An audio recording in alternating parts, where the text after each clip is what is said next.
Hello friends and welcome back! As eager as I would be to jump right back into my blacksmithing videos because I cannot tell you how excited I am to embark on my childhood well, I was about 16 to 18 when I got into Skyrim, so I can't really call it a childhood dream. My younger teenage dreams of being a Skyrim blacksmith. I'm gonna put that on hold for a bit because I did just realize that I'm a little underprepared to start on that journey and I am running out of time this week to put a video together. So to make sure that there is something for you guys to enjoy and hopefully learn some DIY skills from, I am going to tackle a problem that has been giving me a bit of trauma for a while. And that is the lack of quality in leather belts these days. The last time I got a leather belt, I was specifically looking for something, genuine leather, that would never fall apart and never let me down. Well, that belt, as you can see today, has let me down. This belt seems to be two pieces of leather fused together in the center, and obviously the glue has given way about where the belt buckle goes through the hole, so that has weakened it over time and ripped the two laminated pieces apart. I am left without a belt, and my other belt that I had a while back, this I haven't worn for quite a while because it's undergoing similar issues. It's tearing, it's fraying, it's falling apart. I can't go back to using this either.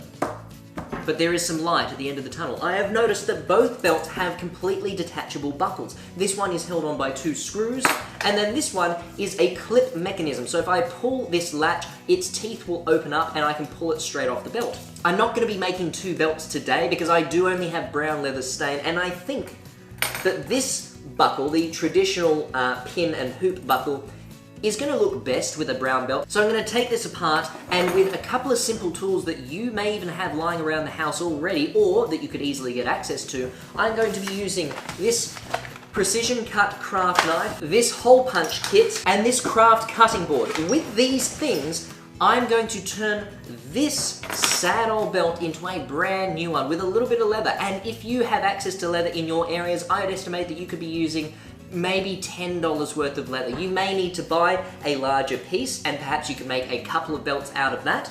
But all things considered, rather than spending $50 on a new belt, which is roughly what I'm having to spend as it is, you could make one yourself for $10 of leather, $6 to $8 in hole punch, and I think this was a $4 craft knife. And then if you get yourself some leather stain, that I would consider a workshop consumable. You'd use maybe 50 cents worth of stain, and then you'll have a bottle of stain for all your future projects. Because you only use a fairly small amount, it's quite potent stuff, don't get it on your hands. So I'm going to be wearing gloves this time, and trying very hard not to get it on my white shirt. But first things first, a sip of coffee and let's get things rocking. As luck would have it, my old belt is exactly the same width as this metal ruler. So, since I now have a straight edge, which I just created on this main piece of leather, all I need to do to get the right dimensions is line it up roughly with the edge. I might add a ½ millimeter, just because I think it was slightly small, but almost negligible. So long as this doesn't move, I can take my knife and cut along this straight edge of the ruler, and it should be a leather belt. Almost.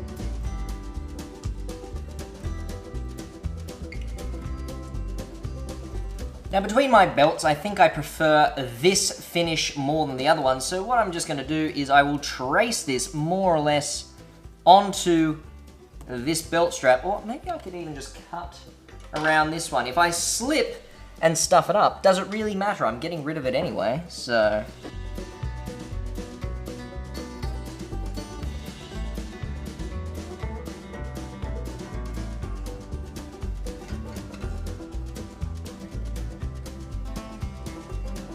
So to avoid as much mess as possible, I've laid the leather strip out on this baking paper, and what I'm going to be using to stain is this saddle tan dye. So you can see there, I paid $8.80 for this entire bottle, and this is how much? Oh, in big bold letters, 125 mil. But I'm going to be applying it to a rag and then just spreading it across this entire surface. But of course, with gloves, because I cannot tell you how much this would stain. Whenever you're putting this away, you want to make sure that lid is on tight, because if this goes anywhere and it falls on an item of clothing that you love and adore, it's going to be brown, or black, or red, or whatever stain that you've got, it is going to be that color, and I'm pretty sure you're never going to get that out. So, always take care with this stuff. Very, very, very difficult to get out of clothes, if not impossible. I'd probably say impossible.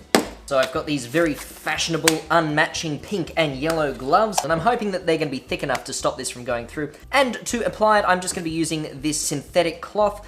I know that I could be using those cotton buds on a wire. I think that's how most leather workers will apply their stains, but I haven't gotten around to getting those. Plus, I'm trying to show you guys that these sorts of hobbies can be done on a budget with bits and pieces that you have lying around. It's not the best case scenario, but it will work. So just applying a nice little shake to it, and we're just going to apply it in nice, even strokes. Saturating that leather. I'm probably going to have to go over it a couple of times because this leather is going to be thirsty. It's going to go in there, and I want it to be as even as possible. Already, I can see that I'm having issues keeping it even, but that's all right. We'll just keep applying until it is.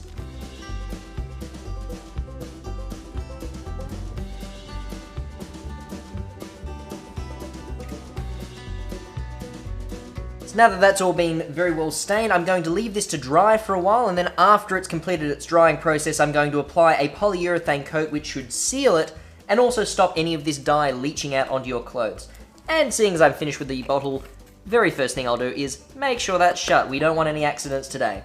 Another side thought I had is the reason why it might be better to use those cotton buds is you can see how much of the stain this rag has absorbed, and it's not all easily transferring onto the belt. If you have the appropriate cotton buds, they will hold a lot of this stain, but they will also release almost all of it, so you'll get a lot less wastage, because who knows, there could be maybe 2 or 3 mils tied up in there, which it's not much, but it's all cost to you at the end of the day. So if you can get those little cotton buds on wire holders, that would be ideal. Okay, so I've taken this outside, left it to dry for a while. I was going to do the top coat, hence the brand new gloves, but I think what I might actually do is put the holes into the belt before I do that. I've got a hole punch here. This is a 3mm hole punch. I've got this block of scrap timber and a wooden mallet.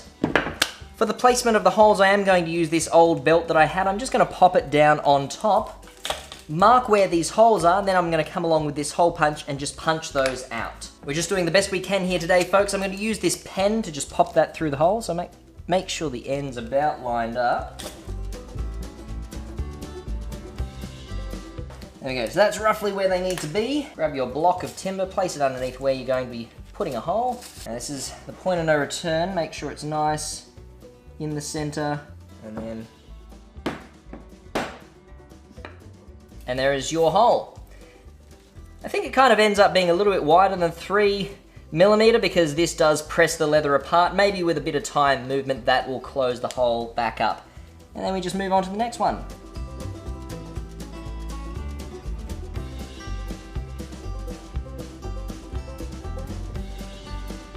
Four belt holes and approximately the distance that I would require. So now I can move on to doing that top coat. So this top coat advertises that it is excellent for all leather. This one being a form of leather, it should be good enough for me.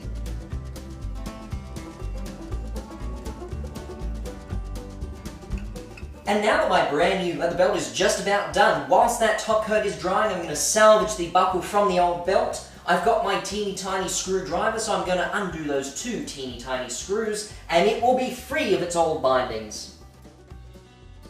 Alright, so a part of me feels like I should have done this earlier, because now that I've undone this, it seems that there is a particular cutout that I'm going to need to make on the brand new belt so that it can actually accept the buckle. So I'm just going to get the craft knife and basically copy this exact pattern once it's done drying, and then I should be able to slot it right onto the end. And there we go. Just a couple of small cuts and 2 pre-drilled holes, we are ready to attach the buckle.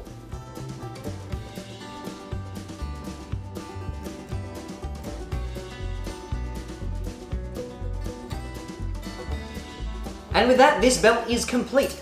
It is ever so slightly shorter than my usual belt. I couldn't quite get the length on the piece of leather that I was working with. It thickens out in the center, but I didn't want to cut a strip right out of the center because then I won't be able to use it for other projects later on. So I do want to conserve as much material as possible. So this has just gone to show that with basically no leatherworking experience, a piece of leather, some hole punches, a craft knife, and an old buckle that you can salvage for the project, you can basically recreate a belt, and rather than spending $50 to get a genuine leather belt from these shops, all you need are some materials, and I would say a belt like this would run you in the realms of $10 or so, or $10 to $20, including everything.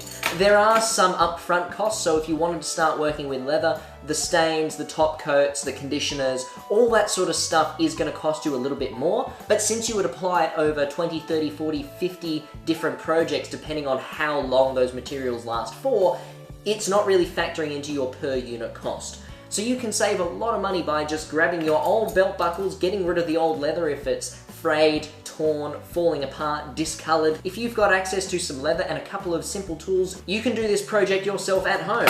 So this has been a fun little interlude, a return to the easier DIY projects. I will be getting back into the blacksmithing hopefully next week.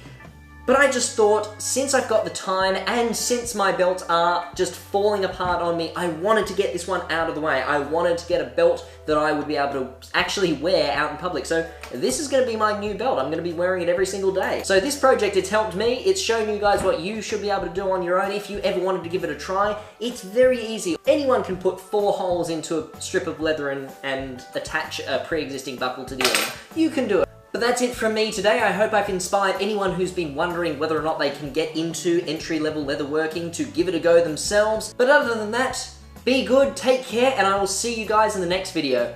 Bye! Dive straight back into the blacksmithing this week because I've had to take a slight...